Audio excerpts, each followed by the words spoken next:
The clinic didn't have a waiting room big enough for silence like that. The kind that presses against your ears until you notice your own breathing. Dr. Mason had his hands still, mid-motion, his eyes locked on the towel. No one asked what he saw.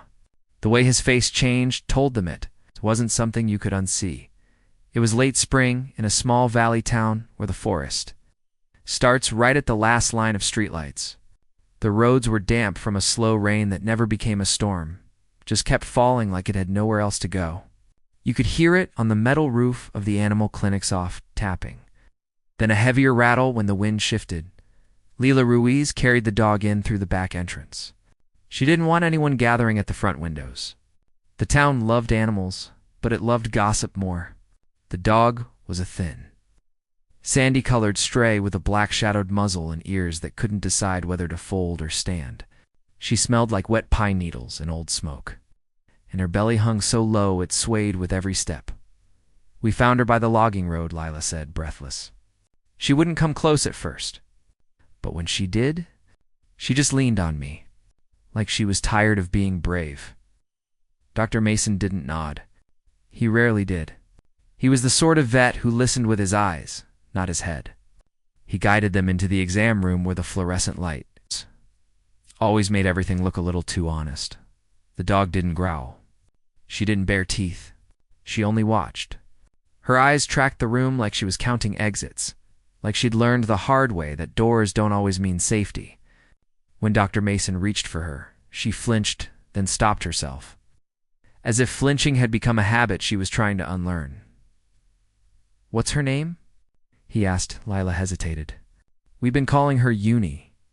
Just Uni." Eunice's ribs showed when she turned. Her coat was thick, but uneven, old scars hidden beneath the fur. Dr. Mason ran his hands along her abdomen, gentle and practiced. He listened with the stethoscope longer than normal. "She's close," he said finally. "Maybe hours." Lila swallowed. "I don't know what happened out there. She has this smell. Not sick. Just wild." Dr. Mason set the stethoscope down. The forest does that. Outside, a truck passed on the main road, tires whispering over wet pavement. Somewhere behind the clinic, the river made its steady, indifferent sound. The world kept moving. Even when one small room was holding its breath, Yuna's contractions started just after midnight. At first it was subtle. Her sides tightened. Her eyes narrowed, then softened. She panted once, twice, then looked straight at Lila as if she'd made a decision. "I'm here," Lila said, without thinking. "I'm right here." Dr. Mason prepared the basics. Clean towels, a warming pad, clamps, a suction bulb. He moved like someone who'd done this 1,000 times. His mouth stayed set. No promises. No reassurances. When Uni lay down, she didn't curl into herself the way most dogs do. She stretched out, legs stiff, trembling, her paws flexed against the table. She made one low sound, not a yelp, not a whine, something older, something that didn't ask for comfort, only reported what was happening. The first puppy arrived fast, small, dark, slick with birth fluid. Dr. Mason cleared the airway, rubbed gently, waited. The puppy coughed, hesitated, then squeaked. The sound snapped the room back to life. Lila's shoulders dropped. "Okay," she whispered. "Okay?" Uni licked the pup, frantic and careful at once, memorizing its shape. Dr. Mason weighed it. Checked reflexes, gums, belly. "Healthy," he said. Juni tightened again, sharper this time. Her breathing changed. The muscles along her flank rippled. Dr. Mason glanced once at the clock. Like he didn't like how much time was passing. The second puppy came and didn't cry. Dr. Mason rubbed harder, suctioned, pressed gently at the chest. He tried longer than anyone should have to in a room that quiet. The puppy remained still. Jaina nosed it, confused. Licked and licked. Then looked up as if asking why this one wouldn't wake. Dr. Mason wrapped the puppy carefully and set it aside. He didn't name what had happened. He didn't need to. "She doesn't understand," Lila said, voice thin.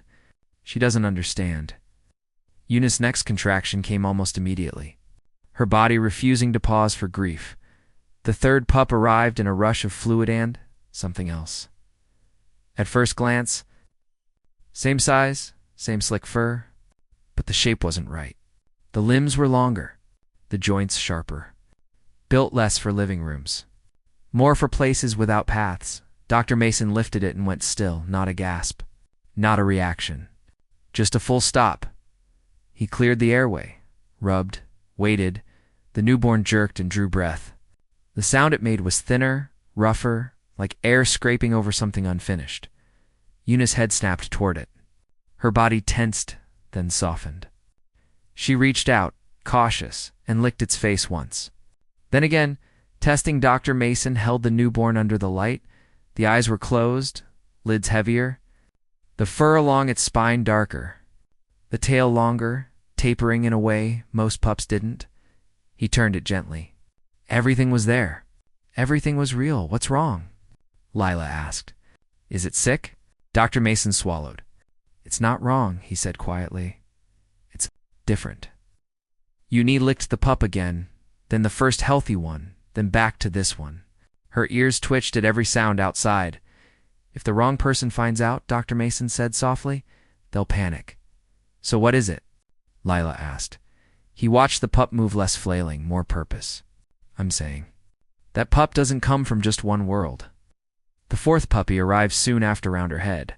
Softer paws, a normal squeak. For a moment, the room relaxed. 3 living pups. 1 wrapped in silence. By morning, the rain had stopped. Mist clung to the forest edge like something that didn't want to leave. The clinic smelled of disinfectant and warm fur. The different pup nursed with surprising strength. Pushing forward, focused. Is it dangerous? Lila whispered. Not now, Dr. Mason said. Later is complicated. That evening, Euni curled around her pups, including the one that made the vet go silent. Juna had gone into the forest alone and returned, carrying proof of where she'd been. Proof that the line between wild and familiar is thinner than people like to admit. Dr. Mason stood in the doorway, watching. The silence had changed. Not shock, not fear, just the heavy, steady feeling that something in that room would never be ordinary again. Some moments don't need explanations. They just change you.